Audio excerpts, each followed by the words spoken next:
হাসান আলাইহিস সালামের প্রতি বিন্দুমাত্র মহব্বত নাই। ওনাদের শাহাদাতের খবর শুনলে সত্যি যদি কারো মহব্বত থাকে, চোখ দিয়ে পানি না ঝরলেও চোখ অশ্রুসিক্ত হবে। অশ্রুসিক্ত না হলে মুখে সে আহা করবে, সে তা না করতে পারলেও মজলিসে হাজির হবে। কেন? আমার নবীজির ঘরানাকে এরা দুঃখ কষ্ট দিয়েছে, তার মজলিস। এটা ভালোবাসার বহিঃপ্রকাশ, ভালোবাসার এই সমস্ত কাজে যারা বাধা দেয়, জিক্রে শাহাদাত যাদের মধ্যে নাই, যে ধর্মে মুহররম পাক নাই, এই ধর্মের নাম ইসলাম নয়। এরপরেও মুমিন।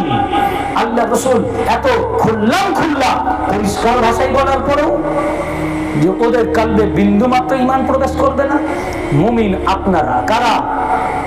আপনারা কারা যারা মুহররম পাক করছেন? 10 দিন চলে গেছে, তারপরে আপনারা ইমাম পাককে ভুলেন নাই। চেহলম পাক পর্যন্ত ইমাম পাক, আপনার ইমাম পাকের শাহাদাত পাক, ওনার শোক আপনারা ভুলছেন না।